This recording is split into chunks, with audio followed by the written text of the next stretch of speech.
আলহামদুলিল্লাহ। আল্লাহ রাব্বুল আলামিন আরহামুর রাহিমিন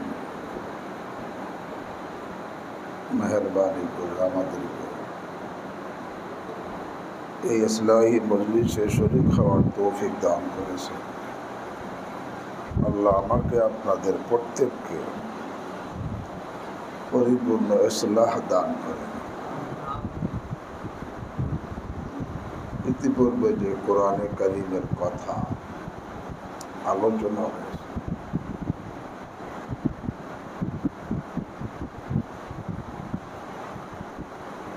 আল্লাহ আমাদেরকে কোরআনে কারীমের হক আদায়ের তৌফিক দান করেন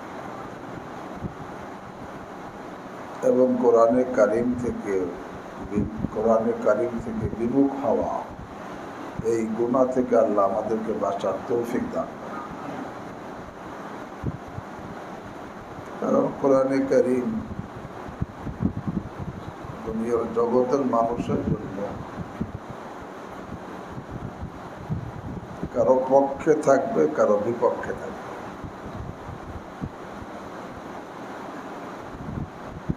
কোরআন হয়তো আমার পক্ষে যাবে অথবা বিপক্ষে যাবে। হাদিসের মধ্যে আসছে, আল কোরআন হুজ্জাতুন লাকা আও আলাইকা।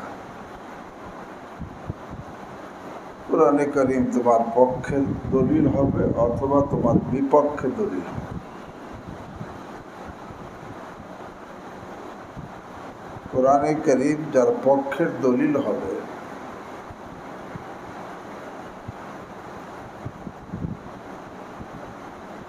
জান্নাত পর্যন্ত এই বান্দাকে না পৌঁছিয়ে কোরআন তার থেকে সরবে না।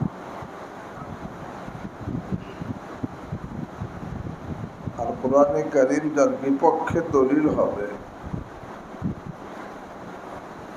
তাকে জাহান্নামে না ফেলে কোরআন তার থেকে হটবে না। আল্লাহ আমাদেরকে হেফাজত করে। তো কোরআন আমার পক্ষে দলিল হবে বা অথবা বিপক্ষে দলিল হবে।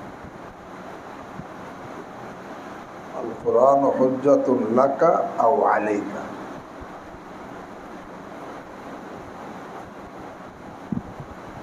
পক্ষে কার দলিল হবে, কার পক্ষের দলিল হবে, আর কার বিপক্ষে চলে যাবে।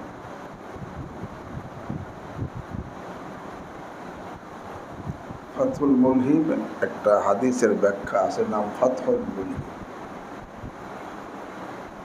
শাইখুল ইসলাম শাব্বির আহমদ উসমানী রাহিমাহুল্লাহ লিখেছে, মুসলিম শরীফের একটা সরা ব্যাখ্যা। ওই ব্যাখ্যার মধ্যে, ওই সরার মধ্যে লিখছেন, কোরআন তোমার পক্ষে কখন হবে, উনি সংক্ষেপে লিখছেন, ইন তালাউতাহু ওয়া আমিলতা বিহি।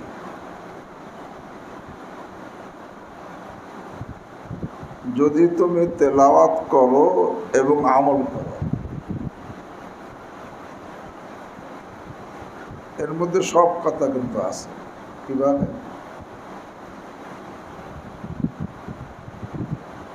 যদি তুমি কোরআনে কারীম তেলাওয়াত করো এবং কোরআনে কারীমের আমল করো, তাহলে কোরআন তোমার পক্ষে দলিল হবে। তেলাওয়াতের মধ্যে অনেক কিছু আছে। দুনিয়াতে যত পড়া আছে, কোনো পড়াকে তেলাওয়াত বলে না। শুধুমাত্র কোরআনে কারীমের পড়াকে কি বলা হয়? তেলাওয়াত বলা হয়। কেন বলা হয়?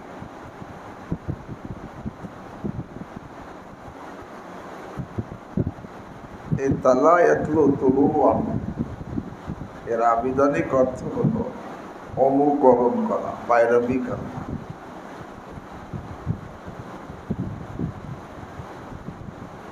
তো কোরআনে কারীম তেলাওয়াতের মধ্যে, পড়ার মধ্যে অনুকরণ লাগবে।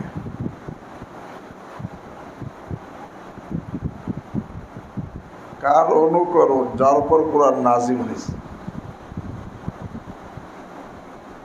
কোরআনে কারীম নাজিল হয়েছে রাসূলুল্লাহ সাল্লাল্লাহু আলাইহি ওয়াসাল্লামের উপর। কোরআন পড়ার মধ্যে তার অনুকরণ করা।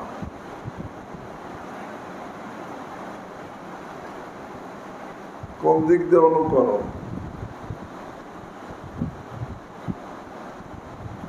রাসূল করিম সাল্লাল্লাহু আলাইহি ওয়াসাল্লাম কোরআন যে তেলাওয়াত পড়ছেন,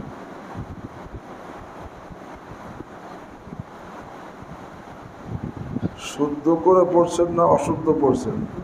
সহি পড়ছেন। এই সহি হওয়ার দিক দিয়ে অনুকরণ।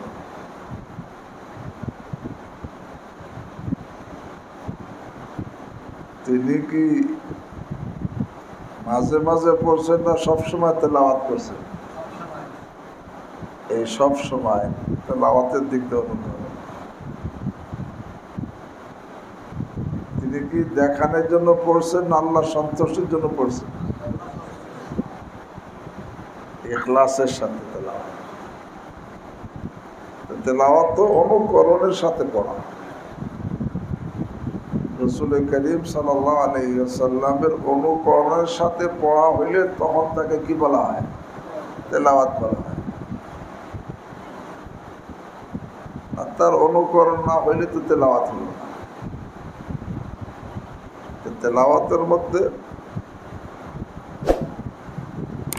কোরআনকে বিশ্বাস করা আছে। রাসূল করিম সাল্লাল্লাহু আলাইহি ওয়াসাল্লাম কোরআনকে বিশ্বাস করতেন কি করতেন না? করতেন। এবং কোরআন শিক্ষাও আছে, না শিখলে কেমনে তেলাওয়াত করবেন? কোরআন শুদ্ধ করাও আছে। কোরআনে কারীম ইখলাসের সাথে পড়াও আছে এবং মুদাওয়ামাতের সাথে, মানে সবসময় পড়ার একটা সংক্ষেপ, একটা সহজ পদ্ধতি বলে দিই। আমরা কর্মব্যস্ত মানুষ, আলহামদুলিল্লাহ আমরা তো 5 ওয়াক্ত নামাজ পড়ি।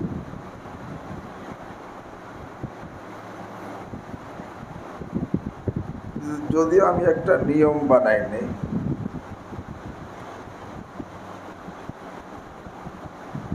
প্রত্যেক ওয়াক্তে নামাজের আগে হোক বা পরে হোক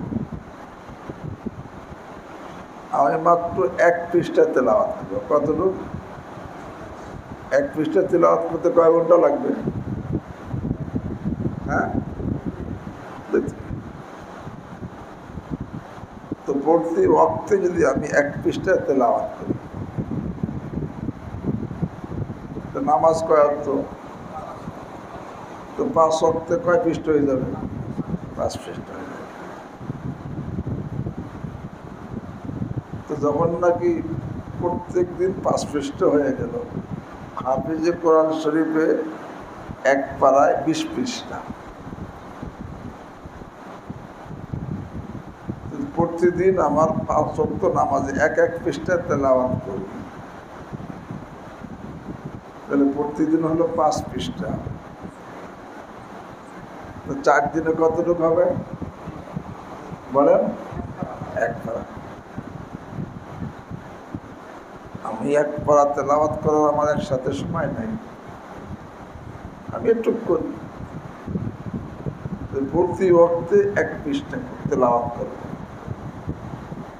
আমি নামাজে যখন যাই, নামাজের আগে সময় পাই বা পরে হোক, আমি 1 পৃষ্ঠা তেলাওয়াত করি। এইভাবে তেলাওয়াত করলে যদি 4 দিনে 1 পারা হয়, তা কোরআন শরীফে কয় পারা? তাহলে 30 পারা তেলাওয়াত করতে কতদিন লাগবে? 4 মাস। 1 মাসে কয় দিন? 30 দিন। তো 30 পারা যেহেতু আমার 4 দিনে 1 পারা হয়, তাহলে 4 মাসে কি হবে? কোরআন খতম হয়ে যাবে। 4 মাস যখন কোরআন খতম হয়ে গেল, বছরে কয় খতম হবে? হ্যাঁ, দিন খতম। আর এইভাবে যে আল্লাহ আমাকে 10 বছর আমলের তৌফিক দেয়, তো খতম হবে।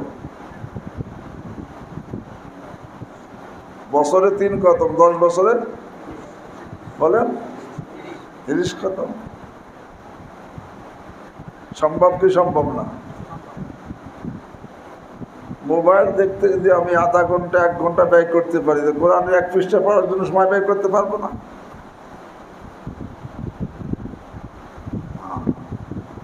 কিন্তু এমন আমরা আছি জীবনে এর মধ্যে 1 খতম হয়নি, আছে না? যারা শিখি নেই তো শিখি নেই, যারা শিখছি তাদেরও অনেক পাওয়া যাবে যে এর মধ্যে 1 খতম হয় নাই।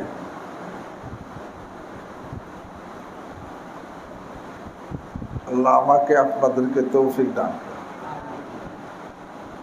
হ্যাঁ, এই জন্য কোরআন আমার পক্ষে আসবে যদি ইন তালাওতাহু ওয়া আমিলতা বিহি,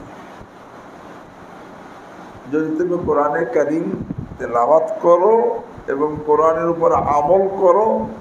আমলও করতে হবে। আমল কোরআনে কারীমের মধ্যে হয়তো আদেশ নয়, নিষেধ। এই তো, আর কিছু আছে? কিছু আদেশ অথবা কি নিষেধ। আদেশগুলো পালন করতে হবে আর নিষেধগুলো কি বর্জন করতে হবে। এই যে আদেশ পালন নিষেধ বর্জন, এইটাই তো কোরআনের আমল।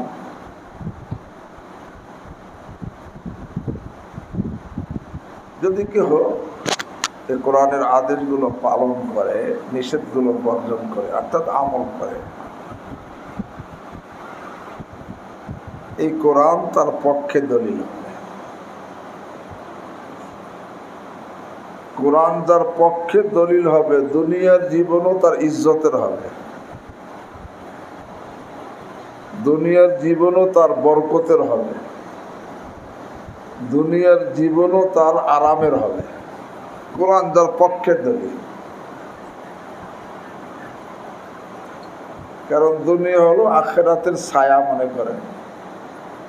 তো কোরআন যার পক্ষে দলিল হবে, কোরআন তো তাকে জান্নাতে পৌঁছিয়ে সরবে, জান্নাত পর্যন্ত না পৌঁছিয়ে তার থেকে সরবেই না।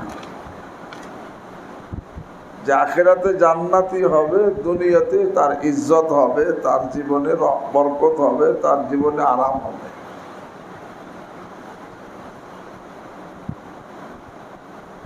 আর আখিরাতে জান্নাত আছে, হুজুর আগে বয়ান করছেন।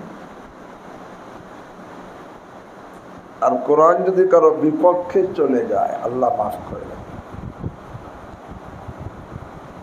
দুনিয়ার জীবনটাই তার টেনশনের, পেরেশানির হবে, বেইজ্জতের জীবন হবে, বরকতহীন জীবন হবে, আরামহীন জীবন হবে। পরীক্ষা করে দেখেন, কোরআনে কারীমের উপর যখন আমি আমল করব, তেলাওয়াতও করব, আমলও করব, দুনিয়ার জীবন ইজ্জত হয় কি হয় না পরীক্ষা করে দেখেন। কারণ বান্দার জবানে আল্লাহ রাব্বুল আলামিন কোরআনে কারীমের তেলাওয়াত যত আগ্রহ করে শোনেন, অন্য কোনো কিছু এত আগ্রহ করে আল্লাহ শোনেন না। আল্লাহ তাবারাকা ওয়া তাআলা তার বান্দার জবানে কোরআনের তেলাওয়াতকে যত আগ্রহ করে শোনেন, এত আগ্রহ করে অন্য কোনো কিছু শোনেন না। এই জন্য দুনিয়ার জীবনটাই তার ইজ্জতের হয়ে যায়, দুনিয়ার জীবনটাই তার বরকতের হয়ে যায়, দুনিয়ার জীবনটাই তার আরামের হয়ে যায়। আর আখিরাত তো আছে। আরে কোরআনের ইজ্জত করলে, কোরআনকে যদি এরকম করে অনেক আল্লাহর বান্দা কবরে গেছে কিন্তু তাদের লাশ নষ্ট হয়নি।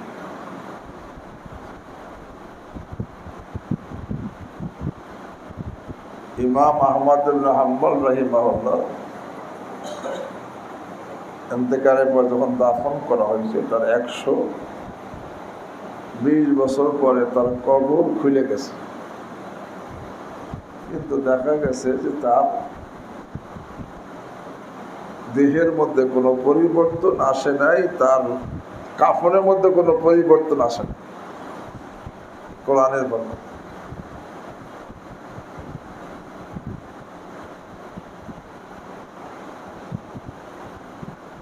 হযরত ইদ্রিস মিরাটি রহমাতুল্লাহ আলাইহি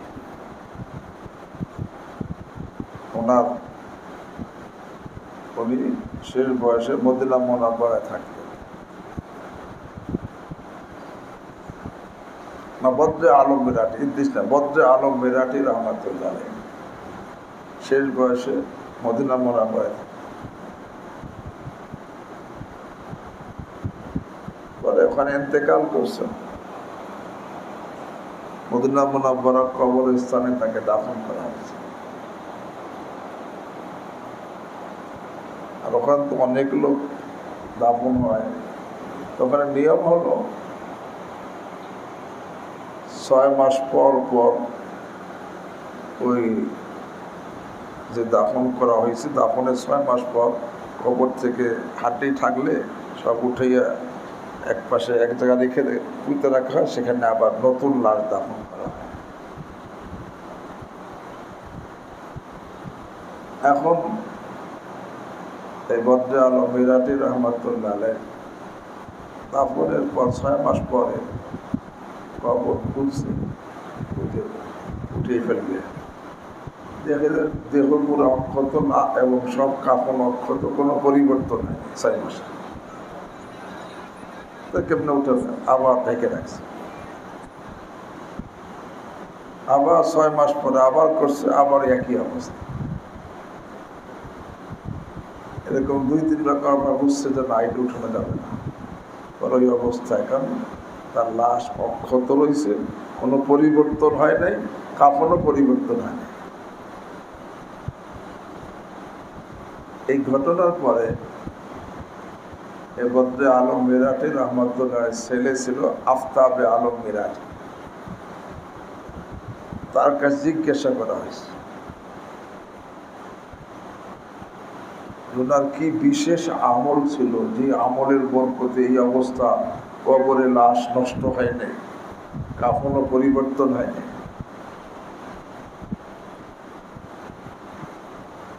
তখন ওই ওনার ছেলে আফতাবে আলম, নাম আফতাবে আলম মিরাটি রহমান, উনি বলছেন যে আব্বার মধ্যে কোরআনের ইজ্জত খুব বেশি ছিল, কোরআনে কারিমকে খুব বেশি ইজ্জত করতেন। এই ইজ্জতের কারণে কোন হাফেজে কোরআন, উনি বৃদ্ধ মানুষ, তাও এরকম ভাবে ঘুষায় বসতে পারে, লম্বা করে বসে, বয়স হয়ে গেছে, কিন্তু কোন হাফেজে কোরআন দেখলে পাও ঘুষাই ফেলতেন আর বলতেন যে সিনার মধ্যে কোরআন আছে, আমি এদিকে পাও কিভাবে লম্বা করে।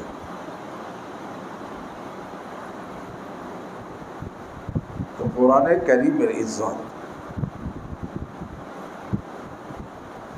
এই জন্য কোরআনকে ভাই সহি তাকে তো শিখতে হবে, কোরআনকে বিশ্বাস করতে হবে, 2 নম্বর শিখতে হবে, 3 নম্বর শুদ্ধ করতে হবে, 4 নম্বর তেলাওয়াত করতে হবে, 5 নম্বর ইখলাসের সাথে করতে হবে, আর আমল করতে হবে।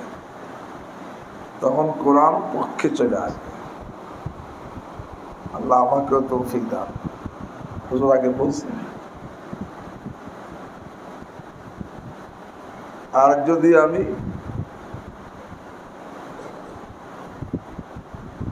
কোরআনকে বিশ্বাস না করলে তো ইমানই নাই।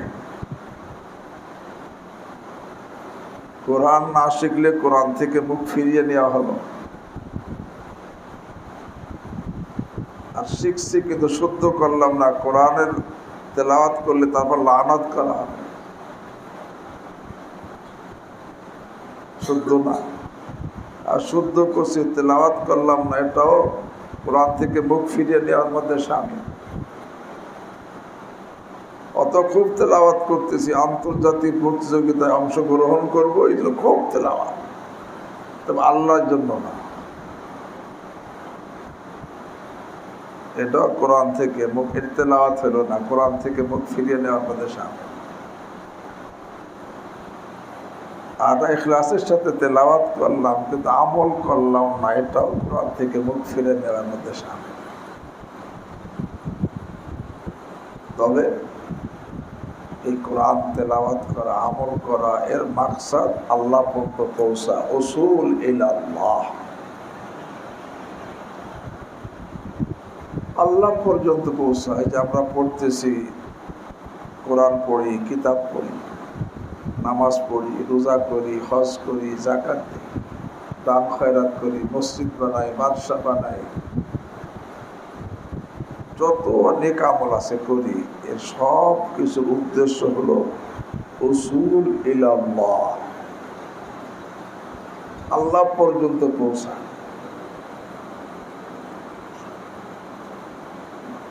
আল্লাহ নিজে বলছেন, ফামান শাআ আত্তাখাযা ইলা রাব্বিহি সাবিলা, যে চায় সেই জন্য আল্লাহর সাথে সম্পর্ক করে, আল্লাহর সাথে পৌঁছার জন্য সেজন্য চেষ্টা করে। আমাদের সব আমলের, এই যে বয়ান করি, তেলাওয়াত করি, যা কিছু, এর উদ্দেশ্য উসুল ইলাল্লাহ, আল্লাহ পর্যন্ত পৌঁছা।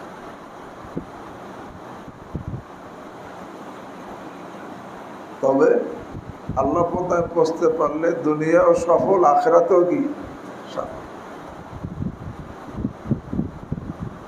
যে আল্লাহ পর্যন্ত পৌঁছে যায় সে দুনিয়াতেও সফল হয়, দুনিয়ার জীবনটা তার শান্তির হয়ে যায়, ইজ্জতের হয়ে যায়, বরকতের হয়ে যায়, রহমতের হয়ে যায়, সহজ হয়ে যায়। আর আখিরাত তো আছে।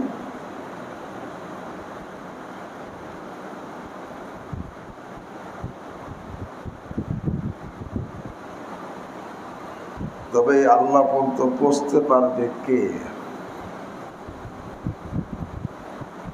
এই জন্য আমি কোরআনের এক আয়াত তেলাওয়াত করছি। কে আল্লাহ পর্যন্ত পৌঁছতে পারবে? কারণ আল্লাহ পর্যন্ত রাস্তা তো অনেক লম্বা রাস্তা, এবং ঝুঁকিপূর্ণ রাস্তা। মোড়ে মোড়ে শয়তান নফস বসে আছে আমাকে লাঞ্ছিত করার জন্য। এখন এই লম্বা ঝুঁকিপূর্ণ রাস্তা অতিক্রম করে আল্লাহ পর্যন্ত কিভাবে পৌঁছবো? বলে আল্লাহ রাব্বুল আলামিন যদি নিজে না পৌঁছিয়ে দেন তাহলে আমি পৌঁছতে কি?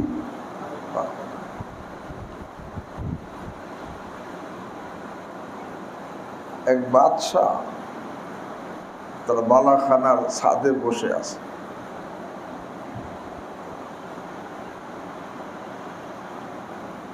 এখন ওই সামনে দিয়ে নিচে দিয়ে এক আল্লাহওয়ালা যাইতেছে, বাদশাহ দেখছে।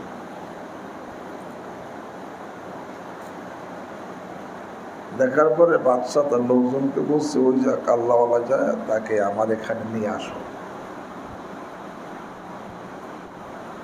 লোকেরা গিয়ে বলছে, বাদশাহ নাম ধরে আপনাকে সালাম দিছে। ঠিক আছে। তো বাদশাহ ওই বালাখানা পর্যন্ত আসছে, কিন্তু উপরে ওঠার কোনো সিঁড়ি নাই। হয়তো ভিতরে অন্দর মহলে আছে, বাহিরে কোনো কি নাই, সিঁড়ি নাই।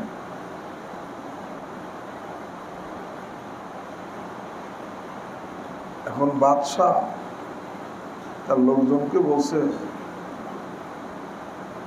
একটা সিঁড়ি রশি দ্বারা বেঁধে একটা সিঁড়ি নিচে ফেলো।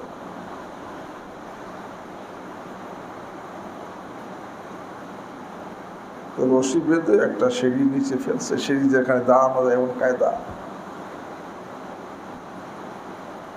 তাকে বলছে আপনি এটা দাঁড়ান। আল্লাহ ওই মধ্যে দাঁড়াইছে, উপর থেকে লোকজন টেনে একেবারে উঠেই নিয়ে আসছে ছাদের উপরে বাদশার কাছে। আর বাদশাহ আল্লাহকে জিজ্ঞেস করছে যে আমি আপনাকে একটা জিনিস জানার জন্য আপনাকে ডাকছি। কি বলে?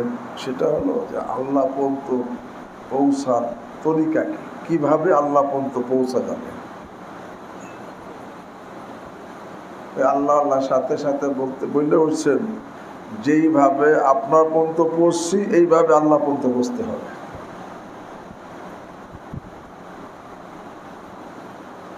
যে বিল্ডিং এর ওই বালাখানার নিচ পর্যন্ত আসার আমার ক্ষমতা ছিল, এই পর্যন্ত আসছি, এরপর আপনি আমাকে কি করছেন? উঠেই নিয়ে আসছেন। এইভাবে আল্লাহ পর্যন্ত পৌঁছে যান।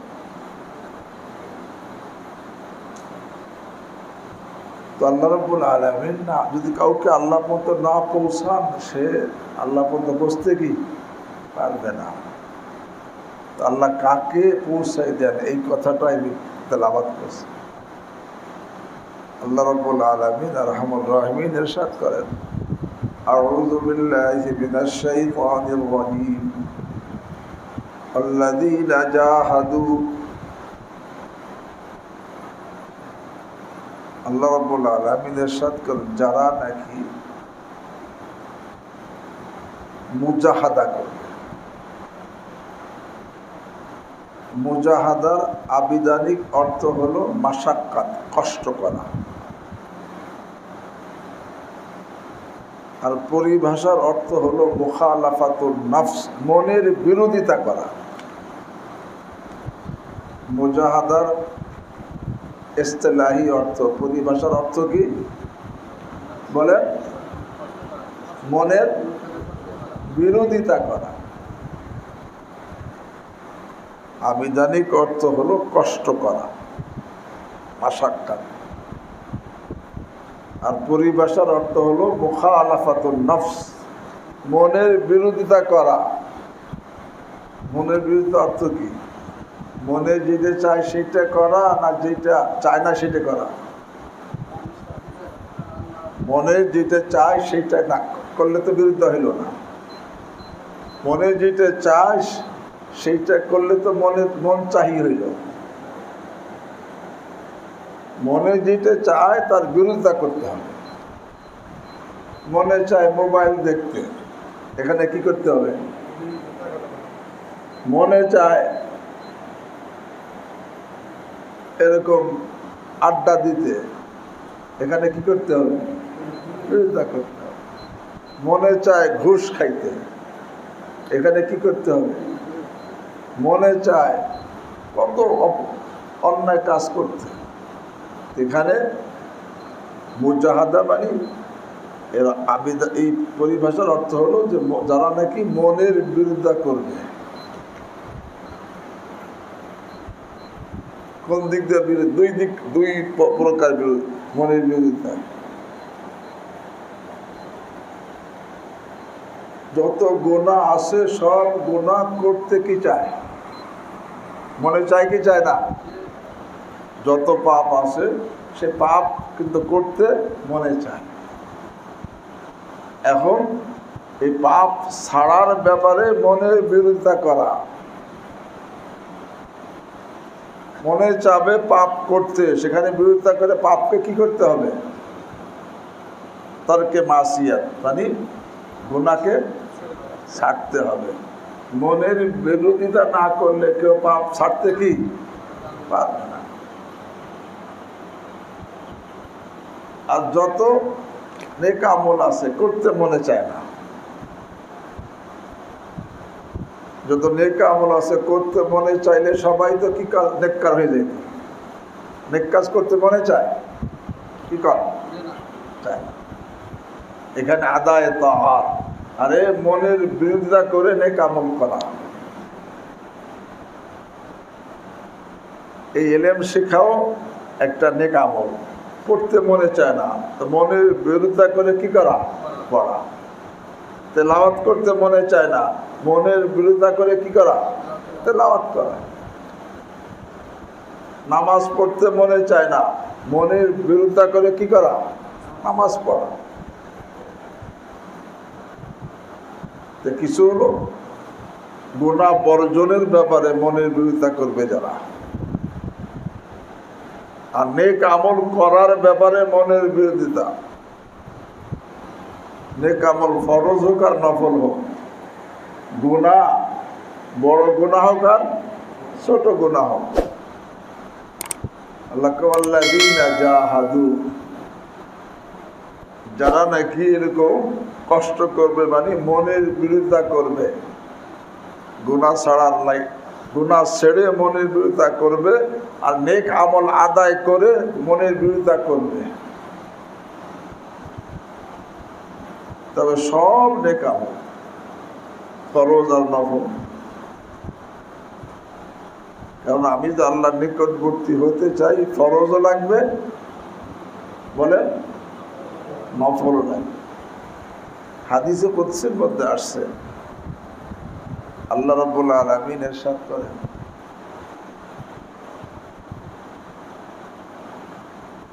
ওমা ইয়াতাকাররাবু ইলাইয়া আবদি,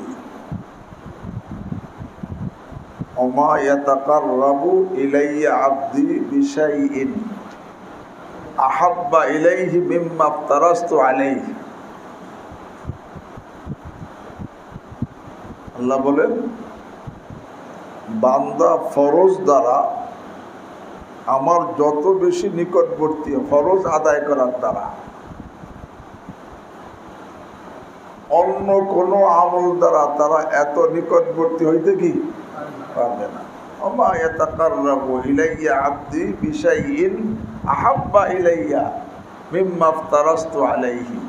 অর্থাৎ বান্দার উপর যেটা আমি ফরজ করছি, এর থেকে অন্য কোনো এমন প্রিয় বস্তু নাই যেই প্রিয় বস্তু দ্বারা সে আমার নিকটবর্তী হতে পারে। মানে আল্লাহ বলে যে সব চাইতে যত বান্দার উপরে আমি যে আমলগুলো ফরজ করছি, এই যে সবচাইতে বেশি আমার কাছে বেশি প্রিয়, এইটা করলে সে আমার নিকটবর্তী হবে। ওমা ইয়াতাকাররাবু ইলাইয়া আবদি বিশাইইন আহাব্বা ইলাইয়া মিম্মা ইফতারাস্তু আলাইহি। এরপর বলে, ওয়ালা ইয়াযালু আবদি ইয়াতাকাররাবু ইলাইয়া বিন নওয়াফিল, বান্দা সর্বদা আমার নিকটবর্তী হইতে থাকে নফলের দ্বারা, নিকটবর্তী হইতে হইতে হাত্তা আহবাবতাহু। আল্লাহ বলেন, বান্দাকে আমি বন্ধু বানাই নেই। তো ফরজ দ্বারাও বান্দা আল্লাহর নিকটবর্তী হয়, নফল দ্বারাও কি আল্লাহ নিকটবর্তী হয়। তবে এখানে একটা কথা মনে রাখতে হবে,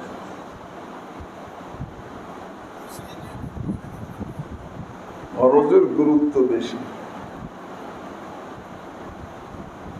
নফলের চাইতে। এই জন্য কেউ যদি ফরজ বাদ দিয়ে নফল শুরু করে, তাহলে কিন্তু সে এই নফল দ্বারা আল্লাহ পর্যন্ত পৌঁছতে কি পারবে না। এই জন্য হাফেজ ইবনে হাজার আসকালানী রাহিমাহুল্লাহ ফাতুল বারীর মধ্যে লিখছেন, মান শাগালাহুল নফলু আনিল ফারজি ফাহুয়া মাগরুর। যাকে নফলে ফরজ থেকে বিরত রাখলো, সে ধোঁকার মধ্যে আছে। মান শাগালাহুল নফলু আনিল ফারজি ফাহুয়া মাগরুর, সে ধোঁকার মধ্যে আছে। আর ওমান শাগালাহুল ফরজু আনিল নফলি ফাহুয়া মাদুর, আর যাকে ফরজে নফল থেকে বিরত রাখলো, ফরজ আদায় করতে গিয়ে নফল আদায় করতে সে পারে না, সে অপারগ, তার উপর কোনো অভিযোগ নেই। তো নফলের দ্বারা বান্দা আল্লাহর নৈকট্যশীল হয়, নিকটবর্তী হয়, ফরজ আদায় করলে নফল আদায় করলে। কিন্তু ফরজ সে আদায়ই করে না, খালি নফল আদায় করে। এই নফল দ্বারা সে আল্লাহ পর্যন্ত বসতে কি পারবে না। যা হোক বলতেছিলাম, এই ফরজ আমল করতেও মনের বিরোধিতা করা লাগে কি লাগে না? আর নফল করতেও কি লাগে? মনের বিরোধিতা করা লাগে। এমনি বড় গুনাহ ছাড়তেও মনের বিরোধিতা করা লাগে, ছোট গুনাহ ছাড়তেও কি লাগে? মনের বিরোধিতা করা লাগে। আল্লাহ বলেন আল্লাযীনা জাহাদু, যারা নাকি মুজাহাদা করবে, কষ্ট করবে, অর্থাৎ মনের বিরোধিতা করবে, সমস্ত গুনাহ তরকে মাসি, মানে সমস্ত গুনাহ ছাড়ার ব্যাপারে মুজাহাদা করবে, মনের বিরোধিতা করবে, এবং সমস্ত আদায় তাআত, সমস্ত নেক আমল আদায় করতে মনের বিরোধিতা করবে। এখানে একটা কথা স্পষ্ট হয়ে গেল, মনের বিরোধিতা না করলে সে গুনাহ ছাড়তে কি পারবে না। মনের বিরোধিতা না করলে সে গুনাহ ছাড়তে কি পারবে না। এই জন্যই দেখা যায় অনেক লোক আছে আলহামদুলিল্লাহ 5 ওয়াক্ত নামাজ পড়ে, হজ করে, উমরা করে, এরকম ভাবে ওয়াজ নসিহত শোনে, এমনকি ওয়াজ করে, তাবলিগে যায়, খানকায় যায়, অনেক আমল করে, কিন্তু এখনো সে গুনাহ থেকে বাঁচতে পারে নাই। চোখের দ্বারা গুনাহ হয়, জবানের দ্বারা কি হয়? কেন হয় বলেন? যে গুনাহ থেকে বাঁচতে হলে কি করা লাগবে? মুজাহাদা লাগবে। মুজাহাদা মানে মনের বিরোধিতা করা। সে মনের বিরোধিতা করে না, এই জন্য হজ করা, উমরা করা, মসজিদ বানানো, মাদ্রাসা বানানো, ওয়াজ করা, কিতাব পড়া, কিতাব পড়ানো, আর সব কিছু করে, কিন্তু মনের বিরোধিতা করে না দেখে এখনো সে অনেক গুনাহের মধ্যে কি গুনাহের মধ্যে আসে না নাই? গুনাহ থেকে বাঁচতে হলে কি করা লাগবে? মনের বিরোধিতা লাগবে। সে মনের বিরোধিতা করে না যে গুনাহতে বাঁচতে কি পারে না। আল্লাযীনা জাহাদু, যারা নাকি মনের বিরোধিতা করবে সমস্ত গুনাহ ছাড়ার ব্যাপারে। একটা যে ছাড়লে বিরোধিতা হবে না, সব ছাড়তে হবে। এই তরকুল মাআসি, সব গুনাহ ছাড়তে হবে। এমনি ভাবে নেক আমল করতেও মনের বিরোধিতা করা লাগে।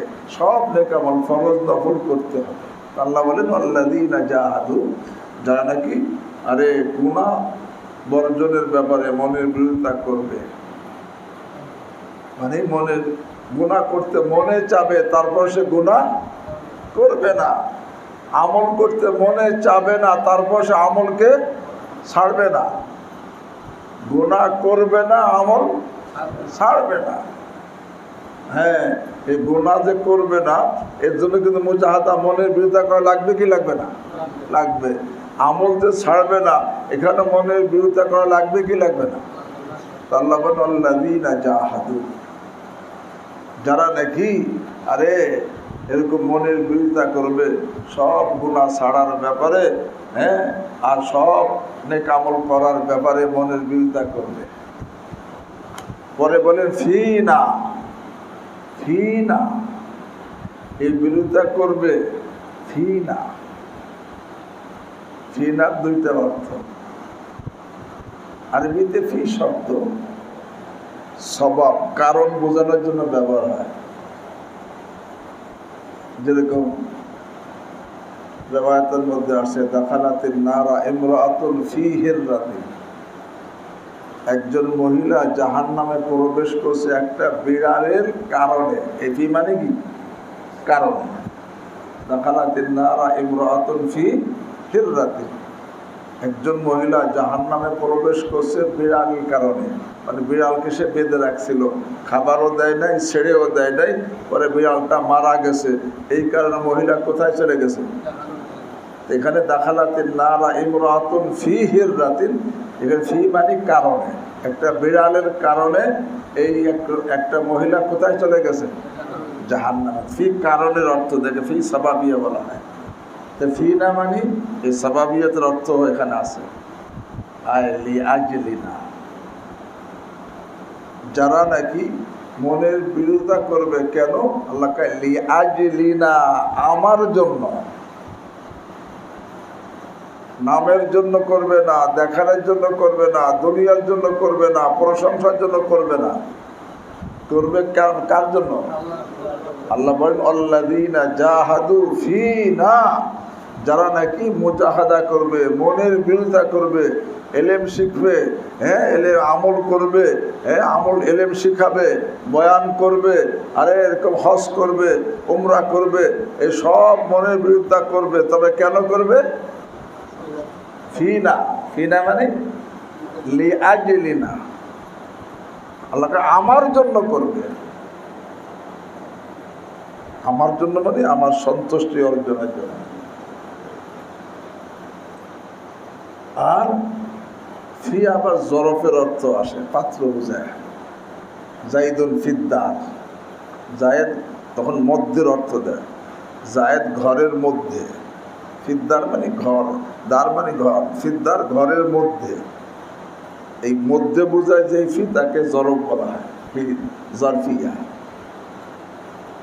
আল্লাযীনা জাহাদু ফীনা, এই অবস্থায় বোঝা একটা শব্দ উজ্জ আছে, আই ফি দীনিনা, যারা নাকি মুজাহাদা করবে আমার জন্য, আমার দ্বীনের মধ্যে।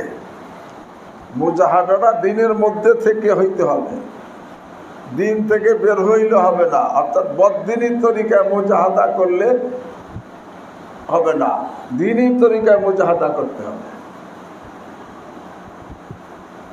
অনেক লোক আছে মুজাহাদা করে, আরে কত পাদ্রী খুব মুজাহাদা করে, কত যুগী খুব মুজাহাদা করে, যত ভণ্ডরা তারাও অনেকে কি করে? মুজাহাদা করে। তবে তাদের যে মুজাহাদাটা দ্বীনী তরিকা না বদ্দিনী তরিকা? বদ্দিনী তরিকা হইলে হবে না। আল্লাযীনা জাহাদু ফীনা ফি দীনিনা, দিনের মধ্যে থেকে মুজাহাদা করবে, দিনের মধ্যে মুজাহাদা, দ্বীনী তরিকা মুজাহাদা। এলেম শিখার দ্বীনী তরিকা কি ছাত্র ভাইয়েরা? গুনাহ করা না তাকওয়া অবলম্বন করা। গুনাহ করলে তো দ্বীনী তরিকা হইল না, এটা বদ্দিনী তরিকা হইল। বেয়াদবি করলে তো বদ্দিনী তরিকা হইল। আল্লাহ বলেন আল্লাযীনা জাহাদু ফীনা, যারা নাকি মুজাহাদা করবে, মানে মনের বিরোধিতা করবে, সব গুনাহ থেকে বাঁচার ব্যাপারে, গুনাহ বর্জনের ব্যাপারে, এবং সব নেক আমল করার ব্যাপারে মুজাহাদা করবে। তবে ফীনা, আমার জন্য, দ্বীনী তরিকায়। আল্লাহ কয়ে এতটুক যে করবে তার জন্য আমি ওয়াদা করতেছি। বলে তোমার জীবনের মাকসাদ আমি খোদা পর্যন্ত পৌঁছা, আমি তার জন্য ওয়াদা করতেছি লানাহদিয়ান্নাহুম সুবুলানা, অবশ্যই অবশ্যই, অবশ্যই কবার বলছেন? অবশ্যই অবশ্যই আমি তাদেরকে আমি খোদা পর্যন্ত পৌঁছিয়ে দিব।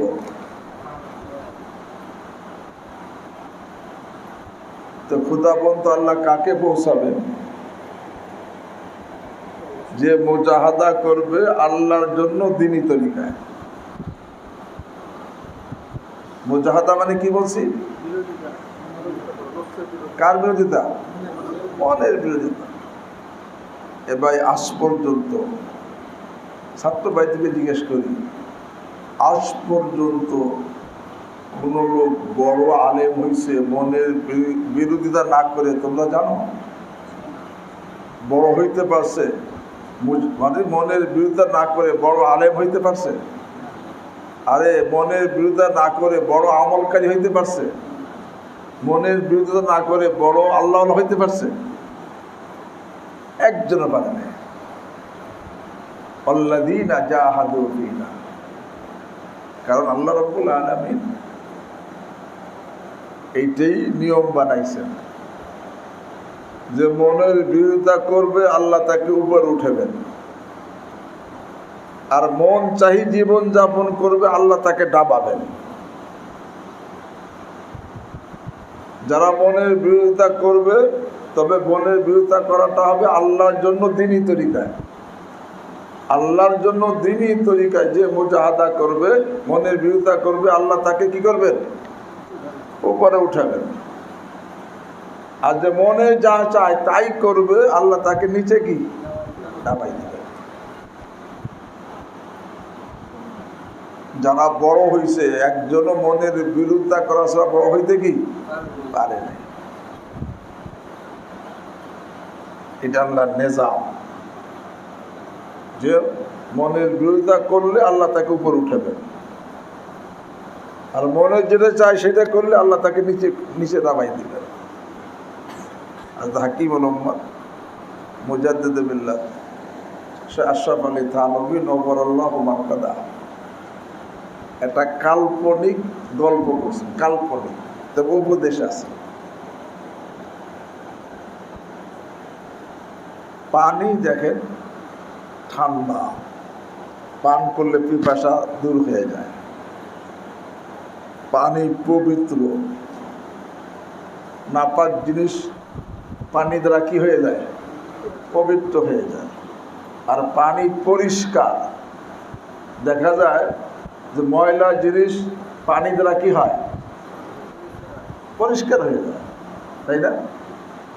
তো পানি দ্বারা পিপাসা, পানি দ্বারা পিপাসা নিবারণ হয়, পানি দ্বারা নাপাক পাক হয়, পানি নিজে পাক, হ্যাঁ, পানি নিজের শীতল, পিপাসা নিবারণ হয়, পানি নিজে পবিত্র। শুধু পবিত্র না, এই অন্য অপবিত্রকে কি করে ফেলে? পবিত্র বানাই ফেলে, এবং ময়লাকে পরিষ্কার করে ফেলে। কিন্তু ভাই তেল, সর্ষের তেল ধরে, এটা পান করলে পিপাসা দূর হয়? হ্যাঁ, দূর হয় না। এর দ্বারা ওযু করলে শরীর পাক হবে? হ্যাঁ, গোসল করলে পাক হবে? এর দ্বারা না পাকও কি হয় না? পাক হয় না। এবং এই তেল দ্বারা কাপড় ধুইলাম, তেল পরিষ্কার, ওই কাপড় পরিষ্কার হবে না আরো ময়লা হবে? ময়লা। তো দেখা যায় যে তেল পিপাসা নিবারণ করতে পারে না, অথচ পানির মধ্যে পিপাসা নিবারণের যোগ্যতা আছে না নাই? আছে। তেল না পাকলে পাক বানাইতে পারে না, পানির মধ্যে না পাকলে পাক বানানোর যোগ্যতা আছে না নাই? এরকম ভাবে তেল ময়লাকে পরিষ্কার করতে পারে না, বরং নিজে ময়লা করে দেয়। কিন্তু পানি কি করে? পরিষ্কার করে।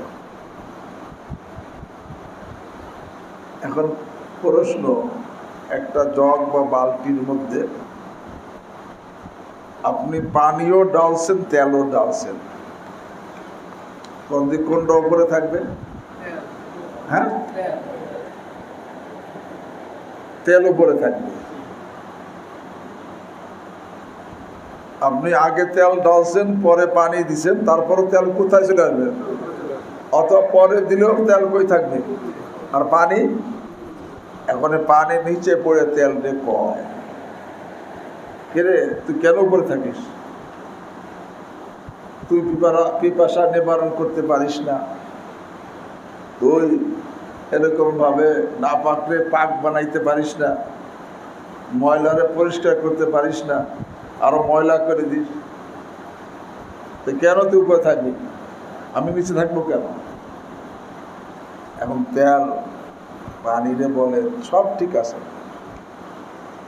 তুমি পিপাসা, তোমার মধ্যে পিপাসা নিবারণের যোগ্যতা আছে, তুমি না পাক করার যোগ্যতা তোমার মধ্যে আছে, আল্লাহ দিছেন, হ্যাঁ, এবং তোমার মধ্যে ময়লাকে পরিষ্কার করার যোগ্যতা আল্লাহ তোমাকে দিছেন। আমার মধ্যে ওই যোগ্যতা আল্লাহ দেন নাই। তবে তুমি তো কোনো মুজাহাদা করো নাই, মেঘের মধ্যে ছিল, ফেরেশতারা ইকরামের সাথে নিচে নামাই নিয়ে আসছে। তোমার কোনো মুজাহাদা নাই, কিন্তু আমি যে তেল, আমার কি মুজাহাদা তুমি জানো? আমি যখন শস্যের দানা আকারে ছিলাম,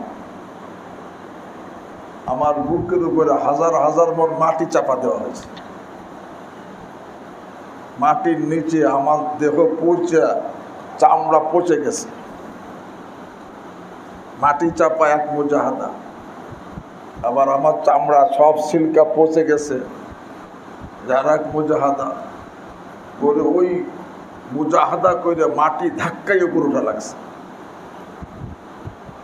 মাটি ধাক্কায় উপরে উঠার এক মুজাহাদা। এরপরে এই মাঠের মধ্যে যত রোদ বৃষ্টি সব মাথার উপর দেখেছে। এরপরে যখন নাকি আমার ছড়ার মধ্যে দানা হয়েছে তখন, এবং দানা পাকছে তখন এই জমির মালিক আমার গোড়ায় থেকে কাটছে। এটা আর এক মুজাহাদা। শুধু তাই না, কাইটে রোদের মধ্যে ফেলাই রাখছে, তখন একেবারে শুকিয়ে গেছে, তখন পাড়ায় পাড়ায় বের করছে। এটা আর এক মুজাহাদা। ওর রোদের মধ্যে আবার ফেলে রাখছে, শুকাইছে। এটা আর এক মুজাহাদা। এরপরে গাইনের মধ্যে যখন দিছে আমারে, একেবারে পাশ পাশ করে ফেলছে। এরপরে আমি তেলের রূপ হয়েছে আমার। তা তেলের রূপ হইতে হয় আমার কি করা লাগছে? তোমার তো কোনো মুজাহাদা করা লাগে না, তুমি উপরে থাকতে তখন কেন?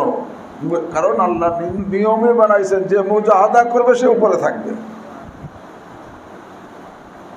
আর যে মুজাহাদা করবে না সে কি নিচে থাকবে। এই জন্য আল্লাহ মুজাহাদা যে করে তাকে উপরে রাখে, তার দামও বাড়াই দেয়। 1 লিটার পানির দাম কত, 1 লিটার তেলের দাম কত? অথচ প্রয়োজন কার বেশি? তারপরেও পানির দামে এই তেলের দাম বেশি কেন? এই যে তার দামও বাড়ছে এবং তার সে উপরে রয়েছে কেন?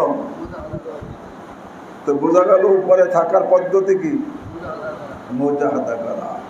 যারা গুনাহ ছাড়া মুজাহাদা করবে না, উপরে উঠতে পারবে? মোবাইল দেখার মোবাইল দেখতে মনে যাবে, কিন্তু সে মুজাহাদা করে মোবাইল দেখা ছাড়বে না, সে কি এলেমের লাইনে আগে বাড়তে পারবে? আমল লাইনে পারবে? পারবে না। আল্লাহ বলেন আল্লাযীনা জাহাদু ফীনা। ঠিক এমনি ভাবে ওই যে কোরআন শিখতে হলে কি লাগবে? মনের বিরোধিতা করা লাগবে কি লাগবে না? কোরআন শুদ্ধ করতে হলে মনের বিরোধিতা করা লাগবে, মেহনত লাগবে। কোরআন এরকম তেলাওয়াত করতে হলে মনে চাবে না, তারপরে কি করা? তেলাওয়াত করতে হবে। আর আমল তো করতে মনেই চায় না, তারপরে কি করতে হবে? আল্লাহ বলেন আল্লাযীনা জাহাদু ফীনা, যারা নাকি আমার সন্তুষ্টি অর্জনের জন্য দ্বীনি তরিকায় মুজাহাদা করবে, মানে কষ্ট করবে, মানে মনের বিরোধিতা করবে। কার মনে বিরোধিতা?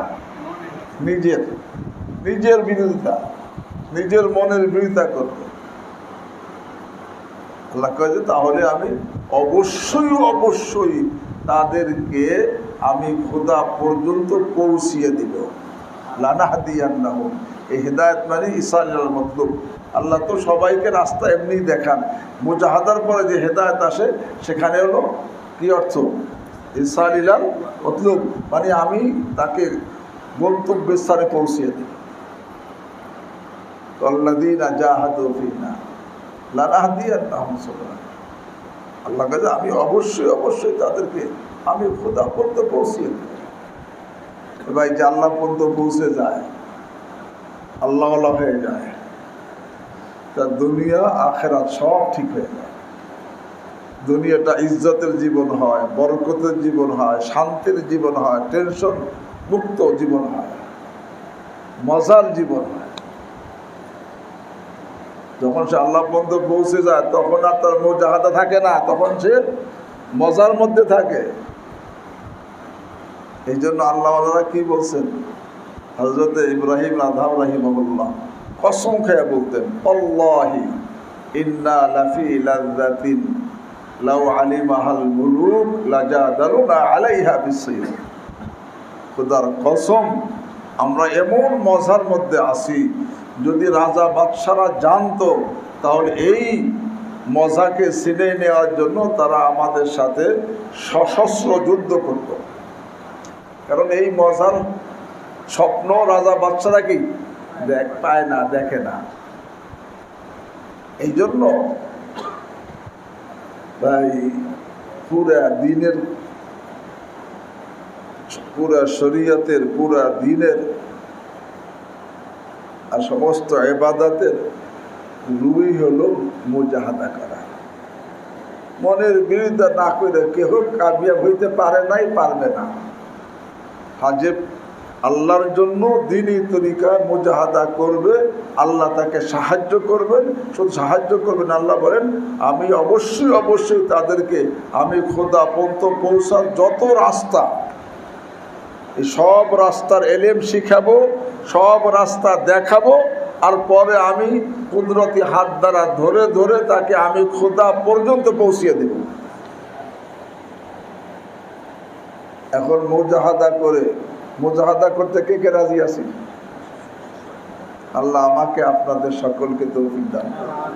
তাহলে গুনাহ করতে মনে চায়, মোবাইল দেখতে মনে চায়, বেগানার দিকে তাকাইতে মনে চায়, আড্ডা দিতে মনে চায়, অবৈধ কাজ করতে মনে চায়, ঘুষ খাইতে মনে চায়, সুদ খাইতে মনে চায়, আরে আরো কত গুনাহ করতে মনে চায়।